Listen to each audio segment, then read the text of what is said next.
welcome back to FANSPLAINED, a media criticism podcast with Ryan and Em. I'm Ryan. And I'm Em. And we're sorry about that unexpected hiatus, and hopefully we'll be jumping right back into the fray without further illnesses or medication issues. Fingers crossed. That said, we're picking back up on our deep dive exploration series into the MCU. This episode, we're picking back up with Guardians of the Galaxy Volume 2. So, in this episode, I have that in there twice. Ignore that. We're already doing that. In fact, ignore that whole paragraph that I left in there. Hi, guys. Oh my god. Ignore my bad script writing. Look, it's been a while, and we're just getting back into it. Okay? We are. It's fine.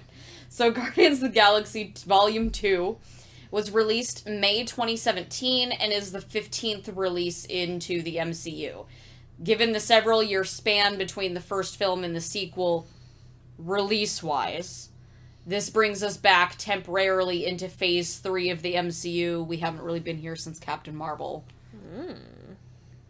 Because it's one of the few times we've been jumping back and forth lately. So despite the time between, actual title releases and differences in the phases, Volume 2 is still set only, 2 to 3 months after the end of the first film. So they're both still set in 2013? 2014? Something like that. I forget which year it is. I think it's 2014, because I think it was the year it came out. It's been a while since we've done it, so I couldn't tell you. I think it's 2014. This was done as Gunn reportedly felt that the team's egos were too fragile to span years between films. Yes. Which, fair. As usual, by this point in the MCU, the film was produced by Marvel Studios and Walt Disney Studios Entertainment. This isn't a surprise. This is every film from here on out, really. Unless it's Spider-Man. Otherwise, largely just Marvel and Disney. So after the contentious creation of Guardians of the Galaxy Volume 1, the story behind the writing of Volume 2 is a lot more linear and clearly established. Mainly because James Gunn is credited as the sole writer-director. Which they kind of gave him that title with the first one, but it's not technically accurate, and we went over that. It's more accurate this time around. It's far more accurate this time around. There was, however, some hubbub over the continued use of an alien race called Sneepers in this film, though they'd appeared in the background of Volume 1. Apparently the word Sneeper and a few other aligned spellings mean clitoris in Icelandic. And they were worried that this was going to offend people in Iceland who, if I remember correctly, and don't take my word for it, it's just what I read on the internet, alright? Reportedly, a lot of people just found it kind of funny. Because it is funny.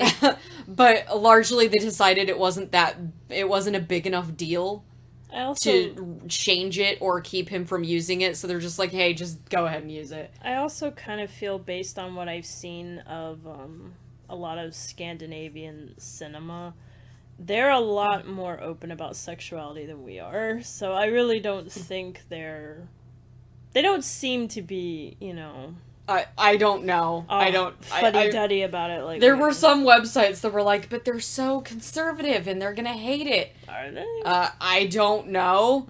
Because largely what I read was people just thought this was kind of funny. Their films kind of give me the opposite impression. Yeah, but there were a lot of, think pieces at the time about this. Oh my god, it's so scandalous. And how many Look what he's sneaking into this movie. And how many of those were written by, anyone from Iceland or Norway or any of those places? Only one of them, because I did find one in a magazine from Iceland. Largely, though, no. It was just people going, oh, look at this sneaky, scandalous thing that's happening. I bet no one even knew the name of them until until that came out as a news piece. Yeah, pretty much. It's stupid. Pretty much. However, once deemed okay to use, the name was also used as the fictional backup band for David Hasselhoff on the song written for Volume 2, The Guardian's Inferno, that's over the end credits. Good. Yeah, so it's David Hasselhoff and the Sneepers.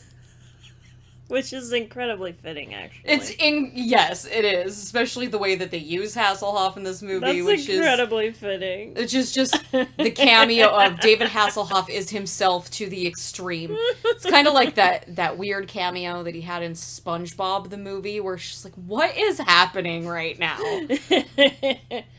I don't know, it feels really, considering James Gunn's past, especially when we found, like, his PG porn? Yeah, his PG porn. I don't know, it feels like him sneaking in the Icelandic word for clitoris is actually very fitting. It is, but I don't even think he knew about this. It was somebody at Marvel came to him and said, yo, so by the way, we found this out, please don't use this. And then they were finally like, it's not that big of a deal, go ahead and use it, we don't care. Basically, it turned into just a funny anecdote at that point.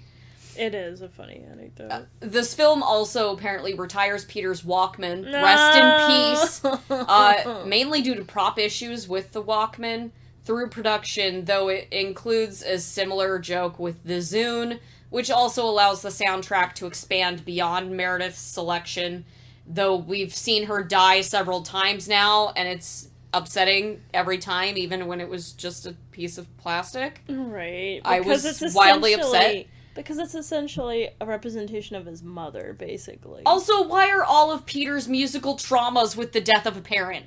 Why is it always the death of a parent? Yeah. Because the Zune was also the death of a parent.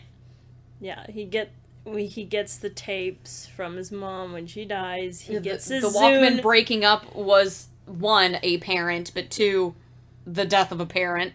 And gets the Zune after Yondu dies. Yeah. Why is it always the death of a parent? Like, I would be scarred. It's really... over all this music now. I'm just like, no! I can't get new music because you know what this means? Someone's gonna fucking die. I'm never upgrading to an iPod ever. Never ever. Ever. God forbid the boy get a smartphone. Oh, God. So, the summary, I tried to go through this very quickly. Can you imagine, though, his fucking phone case, the screen would be just cracked. Oh, God, yeah, his phone would just be ruined. Like, you couldn't see what it was on the screen. It's like, is that frosted glass? No. No, it's just cracked. God. Look, Okay. what, you think we have Apple stores in space where I can just go, like, replace my phone? I need a vibranium screen protector right now. I mean, you know, Wakanda maybe makes a killing. Probably. Just saying. They should. Can you imagine, like, vibranium phone cases? Your phone will never break. Oh my God. They would literally just chuck it off a mountain and be like, yeah, go find it. Guess what? It'll still work. It's probably true. The case would, or, like, the screen would probably be fucked to hell, but, like, the phone itself? No. No, the phone itself is fine. It also doubles as a weapon. You throw it at people, it bounces off their throat. See, that scene in The Falcon and the Winter Soldier becomes a lot weirder. Yes. A lot weirder. Yes. So, the summary, I tried to keep it pretty short and sweet this time, hopefully. This time. Sometimes they're not. So, following the Guardians' defeat of Ronan on Xandar in the first film, the team has begun to make a name for themselves as capable space mercenaries. This brings them to their current mission, protecting Anilak's batteries for a Borg-like race called the Sovereign. This mission is... The sexy Borg. The sexy Borg. They're the sexy Borg. The gold sexy Borg. This mission is easily accomplished, though near immediately ruined by Rocket stealing some of these batteries due to an apparent kleptomania. They're shiny. I want them right now. That is the part that makes him such a raccoon. Yes. Just, I want it. It's shiny. I want it more than them. I'm taking it. No, you don't understand, sir. I want it more than him. I need it. The team escapes, though the Sovereign pursues, I can read, and damages their ship in the process. They make an emergency crash landing to repair the ship and hopefully get back out before they're found. They're found. Spoiler alert, they're found. Spoiler. But by more than just the Sovereign. In the meantime, the team is tracked down by both Peter's long-lost father, where half of the team departs, and the Ravagers for those who stay behind. The Ravagers are in the middle of a mutiny, attempting to overthrow Yondu, who is seen as both weak and having broken Ravager code in his once assistance to Ego, Peter's father, by bringing the latter his children across various planets. So it's like low-key human trafficking, sort of. Yeah, basically child trafficking. Yeah, but Yondu basically figures out what Ego has in store for these kids and stops doing it, thus why Peter became a Ravager. Mm-hmm. And none of the other Ravagers really understand why Peter was given such a preference. Yeah. Other than maybe Sean Gunn's character, whose name I forget. Oh crap. Kraglin? Is it Kraglin? Kraglin?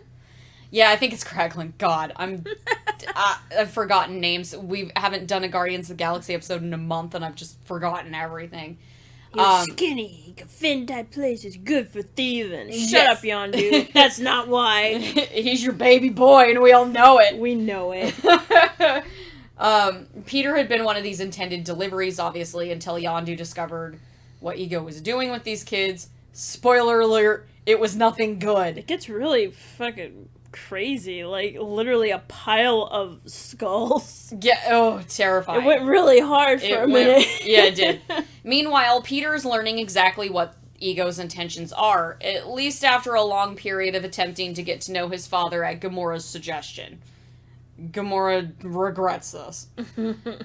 Things take an unfortunate turn, however, when it's revealed that Ego only wants Peter for his ability to tap into his genetic inheritance, which is Ego's creative power. This is a thing that none of Ego's other children, and he's had children with everybody. He's like the MCU's version of Zeus before they decided to introduce Zeus properly in Thor: Love and Thunder. Yeah, except that Zeus didn't, like, intentionally go kill all his kids. No. Thankfully, that's the one non-douchey thing. Yeah, like, Zeus doesn't actually want any of his kids to have power, because then they have the potential to overthrow him, like he did with his dad, and he doesn't like that. He doesn't like that. What if they do a me? What if they do a me? Exactly. That's why he's so happy that Athena is a woman. Thank you, sexist Greek mythology. She came out of my head, not my balls. That was Dionysus. You're welcome. That got real weird. So now the team must reunite to take on renegade Ravagers and a living planet, Ego, hell-bent on using his surviving son until he's nothing but a husk of himself. There you go. There's a summary of the film. So not only does he want to make Peter, basically turn him into a battery, which even says an Annulax battery. The whole movie's about battery. And the whole movie's basically a big, long chase. Yeah, the Ego wants to turn Peter into the Energizer Bunny. Yes. I feel like Peter might appreciate part of that in the meme culture of it all, but beyond that, no. Until the trauma sinks in, and he's like, oh, hello, darkness, my old friend. Yeah, pretty much. It's like, why do all of my parents either suck or die? This is terrible. One died on me horribly, the other tried to kill me, and then the other died sacrificing himself for me. Also, the one that tried to kill me definitely killed my mom. Like, that is the darkest part of it. That's some Shakespearean shit over there. I'm gonna give your mom brain cancer. You're welcome. Because what the fuck, Ego? Because if I didn't, then, I'd actually stay there and be in love with her. I'd stay there and I'd be in love with her, and I didn't like that. She gave me feelings. She gave me feelings, so she must die. Yeah, pretty much. Poor Meredith. Meredith deserved better. Meredith Quill. Justice for Meredith Quill, always. Meredith Quill had the best musical taste in the universe. And also deserved so much better. She deserved everything in the world. Yes. There's my what if. Give Meredith Quill the life she deserved. There you go. What if, Marvel? Yeah, that's the real what if. What if I don't care about making somebody else a different Star-Lord, because that doesn't make sense when Peter's moniker comes from his mother. Yes. And if Meredith isn't involved, Star-Lord doesn't exist. Sorry, the end, I said it. At best, he would be Star Prince. Which makes more sense. Yeah. Star Prince Whatever, would have we'll get been into better. that when we get to What If, but whatever. That's a my what if. real What If That's a is, what if I want. Yeah, my real What If is giving Meredith Quill the life she fucking deserved. Yes. There you go. Justice for Tangent. Meredith Quill always. In tangent. End. So, stars returning include Chris Pratt, Zoe Saldana, Dave Bautista, Bradley Cooper, Vin Diesel, Michael Rooker, Jesus, Wow. Karen Gillan. I was reading like several names ahead, so I was just getting like weird L's. And Sean Gunn. Laura Haddock also makes a returning appearance as Meredith Quill. Slightly bigger role, but not much of one. Slightly. Alongside... And a very, very twangy accent, Oh too. my goodness, yes. Alongside Greg Henry as Grandpa Quill, who really only shows up for like a hot second. A half second, pretty Poor much. Grandpa Poor Quill. Grandpa. He also deserves better. Also, I want to know what happens if Peter comes back to Earth or whatever, like they did. What happened to Grandpa Quill? Is he, like, still around? Did he know Peter was around? Like, I'm really upset by this. Like, did he ever get over the fact that he lost his daughter and his grandson in, like, the same night? Yeah, one to an alien abduction, and, I mean, he doesn't know. The kid just disappeared, as far as he knows. He just knows that they're both BuzzFeed gone. Unsolved. Mm-hmm. Oh my god, what if they did do an in-universe BuzzFeed Unsolved episode on the disappearance It's a of Peter Quill. Oh my god. Fanfic, I want it right now. That would be amazing. Anyway, so we're also introduced to new talent such as Palm Kiemantif as Mantis, and I'm sorry if I said that wrong, I probably did. Elizabeth Debicki as Aisha, who is the leader of the Sovereign, and Kurt Russell as Ego, not David Hasselhoff. Who still has the same amazing hair he had in John Carpenter's The Thing. I mean, it's the same amazing hair that he had in Death Proof, and the same amazing hair he had as Sexy Santa. Like, Kurt Russell just knows. He just knows. He's just... That this 80s hair thing really works for him. His hair is just never given up on him. Mm-mm. God blessed him with magnanimous hair. Yes. Majestic. I mean, that's why he's a living planet. It's the hair. It's why his hair is so big. It's full of planets. It's full of celestial energy. It's the celestial energy. Giving him the perfect hair. The perfect bounce. Because he's worth it. I'm glad that one really got you. We have fun here. No. I've lost her. No tresemme for him. Oh my gosh. I couldn't get it out. I doubt anybody actually heard your tresemme joke. No tresemme for him. No. That's what I was saying. No. So secondary new appearances include Chris Sullivan as Taserface and Sylvester Stallone as Stakar Ogor. Ooh, fuck you, Taserface. Stallone, on the other hand, baller. I like Perfect Stallone addition. in I this. loved all of the casting in this, which is Yeah. just bizarre to me. So we also have, once again, a wide gamut of cameos. So you have Stan Lee recounting previous cameo appearances to a group of watchers. Yeah, which is honestly the most fitting that Stan It was very cute. Stan Lee is definitely one of the watchers. Yes. You have Seth Green reprising Howard the Duck for a hot second. You also have James and Sean Gunn's parents as, like, two, you know, like, on Earth. Oh, when, they were like, the ones... They were the ones with, like, the camera, with, like, Ego's planet goop or whatever. That was his goop. His planet jizz. His planet jizz. It's his planet's jizz. Ew, I hate Change it. my mind. You can't. It's disgusting. Spoilers. Anyway, they were the ones taking photos of that. That was James and Sean Gunn's parents. You also have Ving Rhames as one of Stakar's Ravagers. Yeah. Miley Cyrus is doing the voice of the one in the helmet. So, very everyone complaining about Harry Styles showing up out of the blue, it's been done before. Miley Cyrus was in this film. Yeah. You're welcome. You're welcome. You had Michelle Yeoh as also one of those Ravagers.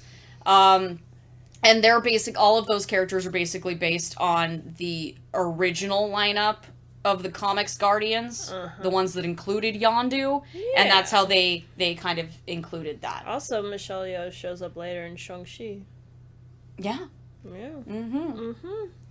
And then you have David Hasselhoff making an appearance in both the film and the end credits, music video thing. They got Hasselhoff, and damn it, they were. I'm pretty sure that Jeff Goldblum was edited into those end credits as well. I think so. I think he was. But we'll get to that when we get to the third Thor movie, which is a while off. You also have Ben Browder and Michael Rosenbaum, and so I want to make a real quick correction, because I was correct that Rosenbaum, who was known as Lex Luthor in Smallville, he was one of the guys that was up for, the role of Peter Quill. I'd stated that he was the guy who was in, the Sovereign. He's not. He's actually on Stakar's Ravagers team. Oh. He's one of the guys on that team. I think he was the one that had, the weird makeup.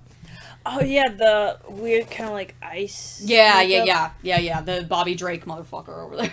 The cooler ice man. Yes. That was actually him. So Ben Browder is the guy who was in the Sovereign, and he was from Farscape, which was one of the things that James Gunn used as an original inspo for the Guardians.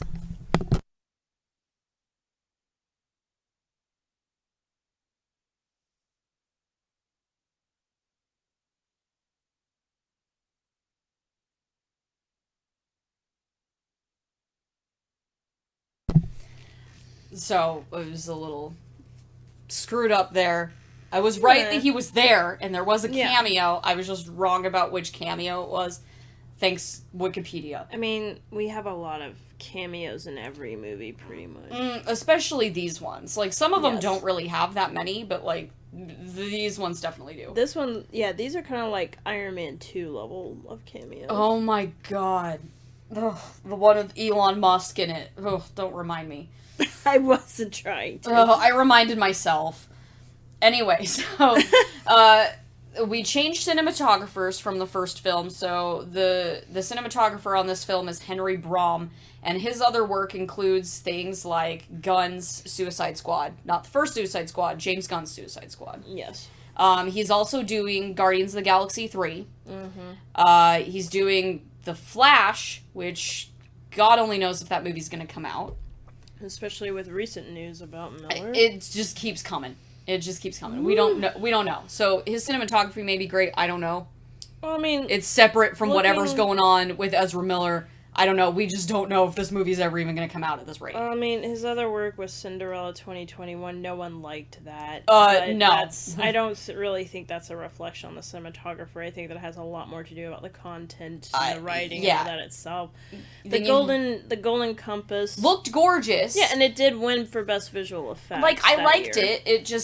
It was very much a watch our sequel movie and then the sequel never got made. They also kind of there were times, and then they screwed certain things up from the book as well. Yeah, they didn't go hard enough on some of it, and then other times they went surprisingly hard, during the freaking polar bear fight where one of them gets its literal jaw ripped off. Yeah, that movie was a strange movie. It was a very strange movie. I didn't even dislike the casting. I thought the casting was fine. It looked gorgeous. The look of it was not the problem. Same thing with Maleficent 2, which I actually haven't seen. I had no desire to. Yeah, I don't. The look of it looks fine, though. Yeah, the look of it looks fine. It looks okay, but I just have zero desire to actually watch it. I feel like that's one of those movies that was fine as a standalone. You didn't need more. I liked the first one a lot. Legend of Tarzan, I have kind of seen in parts because my mom would watch it, and I have a sneaking suspicion the reason she watched it was for Alexander Skarsgård. I can't imagine that was her reason. Yeah, I can't imagine that was the draw for anyone for that film. And I can say, from what I have seen of that movie, there can be some really nice looking scenes in that, especially with the waterfalls, especially with the jungles. Now, there was a lot of CGI shit in there. I don't think that's the cinematographer's fault, though. I mean, the cinematography does play a part in it, but it's not entirely on them how the special effects look. They're mostly in they don't make the special effects. They're mostly in control of the lighting and all that, and for the most part, it wasn't an ugly-looking movie. And like I said, there were parts I of it just that had looked zero really good. desire to watch yet another Tarzan adaptation. So all in all, not terrible. Just kind of got stuck with some weird story-wise films. So we have a continued color focus in the film. Yes, thank God. This is largely due to, I think, Gunn wanting this very specific, bright, poppy colors. Damn it! Which I love. I love that Cosmic Marvel gets to be colorful. Yes. Unless it's that one Thor movie that had nothing in it. We don't talk about that. We do not. You have some weird 3D shots. Even though I love that opening sequence with, Groot dancing, yes. It does still have some weird sequences in the background where you could tell that they filmed some of it for, 3D, and the shots behind Groot will look a little weird. You can tell that with, other shots in the movie, too. Mm-hmm. There are some weird ones that's I think this was meant for a 3D thing that really didn't quite translate very well. I mean, we've watched movies like that before, yeah. where it's this was they were definitely doing this shit for 3D. Yes. But I also adore that Groot fight sequence. I do, too. On the Ravager ship. That's brilliant. Yes. It's my favorite thing. Mm-hmm. Groot hanging out with Yondu. Yes. Killing a bunch of dudes. Mm-hmm. I'm very into it. Hold me close. And that opening sequence is adorable. It's just got some weird CGI things behind it that just didn't quite work. But for I me. actually really but the song works perfectly. The dance is adorable. I love how you have all the action in the background, and it's mostly just Groot dancing with the other just not paying attention to anything. With the other characters just occasionally coming in to interact with him, and be like, "No, spit that out!" How did you say that, Rocket? Quit or hi. It's parts of it are really, really cute. Quit being such a mom, Rocket. No, don't. He stop. won't. It's adorable. So the soundtrack once again is by Tyler Bates, whose other work we covered in the previous episode on this. Mm-hmm. We also pretty much covered what we tend to think of the soundtrack, or the score in comparison to the soundtrack, I should state, because those are two very different things. The score still continues to play second fiddle. I feel like this one was a little bit better, but at the same time, I still don't notice it in comparison to the mixtape part of the soundtrack, which is kind of the point.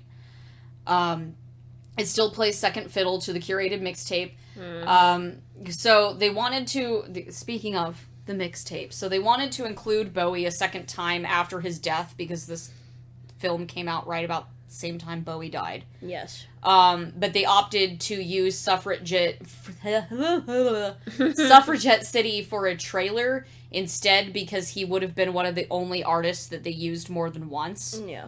And they kind of wanted to pay tribute, branch out, but they wanted to still continue to pay tribute, so they did it for a trailer instead of the film. I also really like for the trailer that you got to hear that really cool remix of The Chain by Fleetwood Mac. Mm-hmm. I thought that was really cool.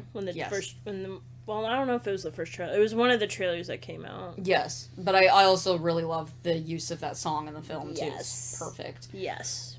So ELO was also difficult to land. That's the song that they use in the opening dance sequence. Hello, Mr. Blue Sky. Yes. Which is an amazing song. Yes. They approved a song for Guardians of the Galaxy 1 that was ultimately cut. Apparently this would happen to the band a lot, I think is what you were telling me. Yeah, it's happened to them a lot. People have asked them to use this song in particular multiple times, and they would get it, and they'd hear, maybe a snippet of it, or it would get cut, and that's one of the reasons why they were always they got really,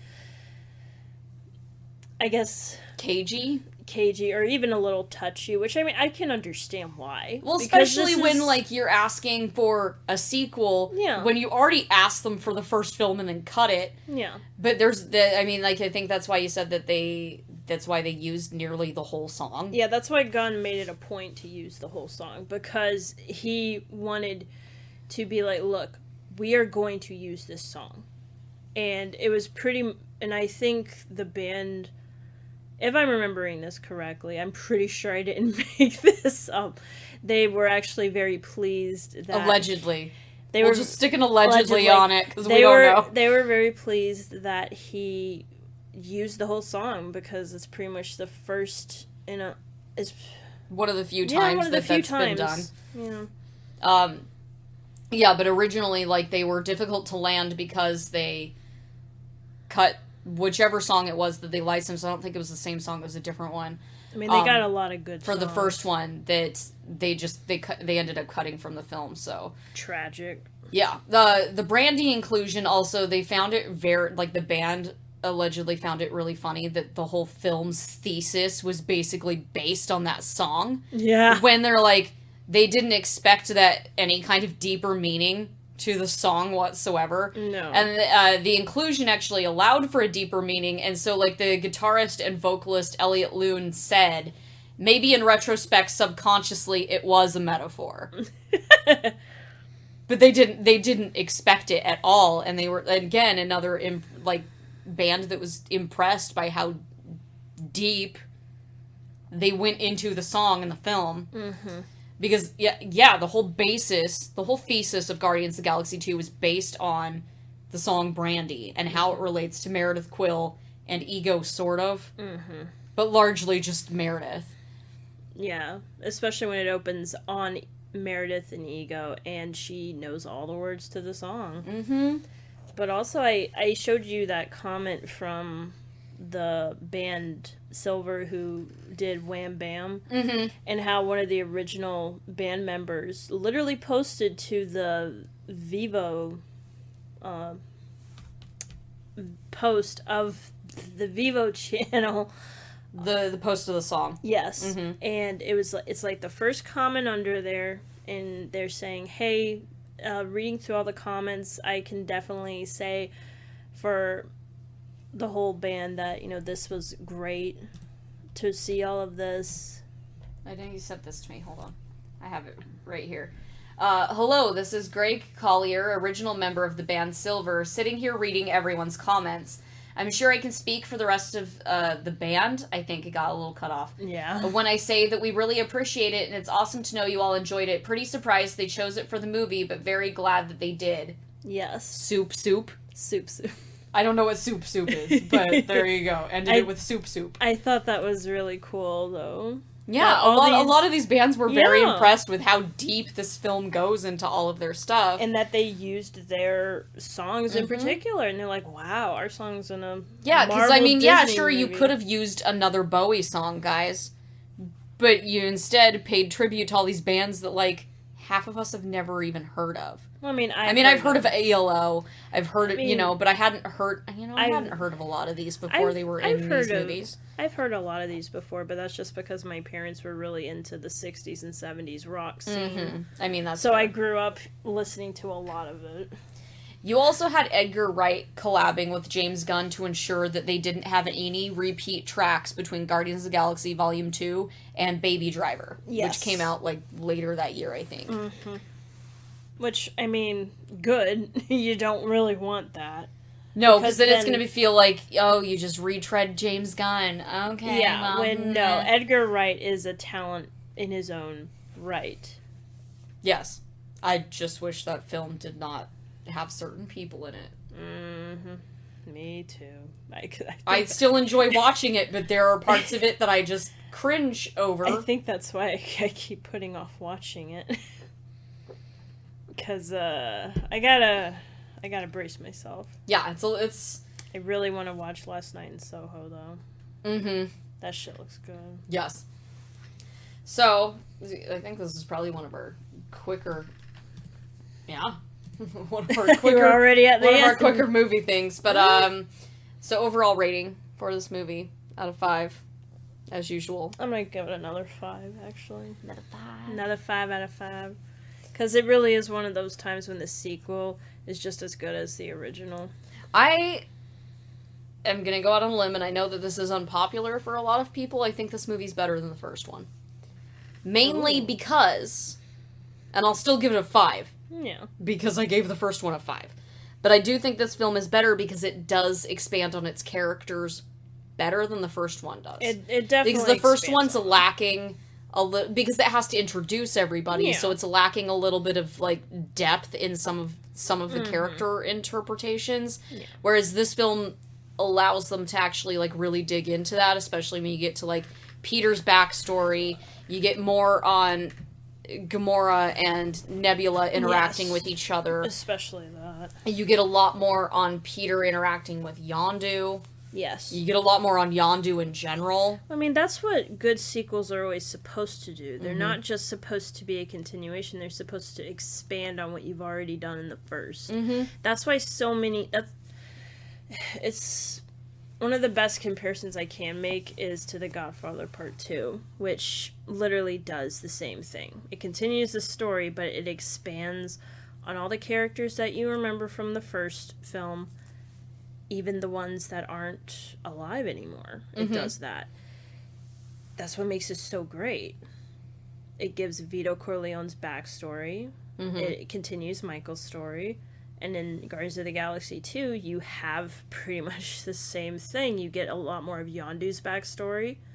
You get the continuation of Peter's journey into basically coming to terms with his parents and where he came from. Well, and you get more on his parents in general. Yeah, and you get more on the other characters as well, and you see them actually become more of a family and more of a actual cohesive unit. And this right here also, again, probably, it's not probably, it's another unpopular opinion, is why I enjoy the Guardians more than I enjoy the Avengers.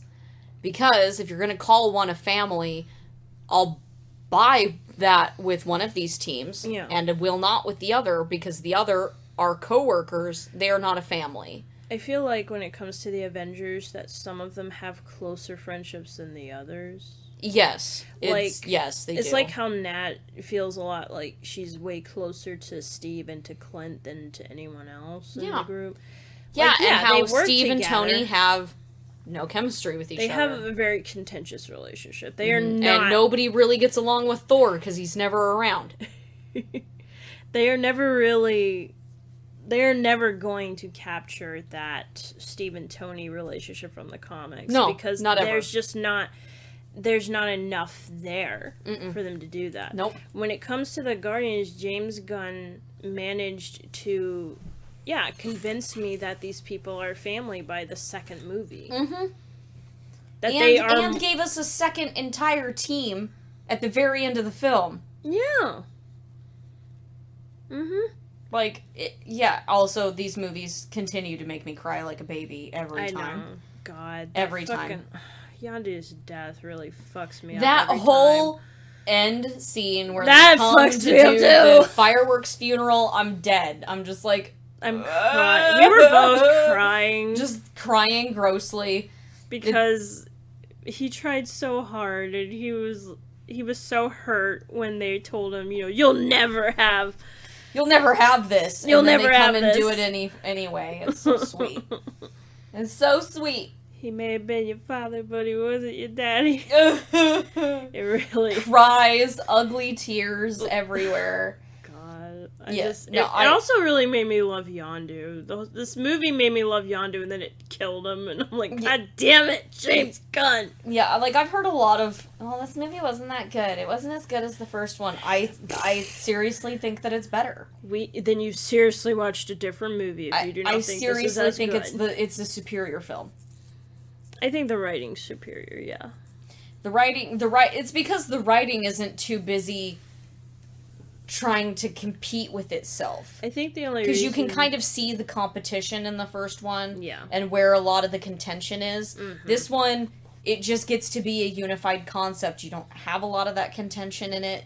It just is what it is. I feel like both of them are very strong. I love both of them. Yeah, I don't think one is actually better than the other. I definitely see how one has improved on it, and I definitely think the writing is much stronger in the second one. But when it comes to both of these films, I think they're just two halves of the same whole. I mean, that's fair. Because they are just one big story that you need both parts of to really appreciate these characters. That is fair. That is fair. I still think it's a superior movie. You can. But I do see that point. And I do agree with you. And I love them both. So saying that one is better than the other is not saying that I hated the first one, because I didn't. I like the second child better than the first. I mean, yeah, I do. I do. What's that? What's that meme we always reference? It's the one from Arrested Development. I love all my children equally. Later that day, or earlier that day. I don't care for Job. It's that energy. Yes. I love all my children equally. I don't care for Guardians of the Galaxy 1. Except that that's not true. I love Guardians of the Galaxy 1. No, but Guardians, you stand the Guardians incredibly hard. It's like me being one of the few people that stand the hell out of what Thor the Dark World could have been. I recognize that it is a bad movie. And I know it is a bad movie. But there are things about it that I will stand until I die. Okay? And one of them is Zachary Levi as Fandral. Don't come for me. He's my boo! Can you imagine? Like, I can only imagine how Ragnarok and then Love and Thunder is gonna go when we cover that, because... I'm gonna be really upset! Yep. Spoilers! I'm gonna be really upset! Taika's really lucky that they're really good movies. Yes. Or at least the one is. We don't know about Love and Thunder yet, but... I mean, he is very fortunate that he managed to pump He's very lucky it's a good movie, because otherwise I would have been really upset. He has managed to pump a lot of much-needed life force and blood into these movies. Yes. Because Kenneth Branagh did his best to give it a good start, and then the Dark World just came and took a massive dump on its face. And Taika's there trying to clean it off and be it's also because they didn't really know what they wanted to do. Let's go listen to some Led Zeppelin, yeah? Yeah. Well, and they didn't even really know what they wanted to do with that, because they lost their original director, and I mean, we covered this. Yeah. We covered this. But anyway, I stand Cosmic Marvel real hardcore. When it's that done is my well. baby. When it's done well. Yes, which is... We'll get to that later. We'll get to that later. But unlike Thor the Dark World, Guardians of the Galaxy Volume 2 managed to live up to all of its potential and exceed it, really. Yes, agreed. So thank you for listening to this episode of Fansplained. If you enjoy what we do, consider donating on Ko-fi. Everything we make goes right back into the production quality of the show. We appreciate all of our subscribers and everything you do, especially if you've stuck around through us not doing anything for a month. And we're thankful for anything from Hulk smashing that like button to your questions and comments on each episode, and especially sharing the show with your friends. Fansplained is a weekly media criticism and deep dive podcast, and we are currently still working our way through the chronological order of the Marvel Cinematic Universe. Next episode, and no, I'm saying episode, not week, because we have a lot to catch up on, and I can't give concrete dates for anything right now. Next episode, we'll be covering the long-awaited by you, Daredevil season 1. Yeah, she finally watched it. And what did you think about it? Spoilers? No, I'm not spoiling it. We have the next episode to cover that. She finally watched it. I did finally watch it. You can find our updates here on YouTube as well as on Twitter and Ko-fi at Fansplained. If you want more of our conversations on the MCU and other fandoms, subscribe to our channel and hit the bell for new episode notifications. So until next time, Salt Shakers, this has been Ryan and Em with the Fansplained podcast, and we'll see you next week.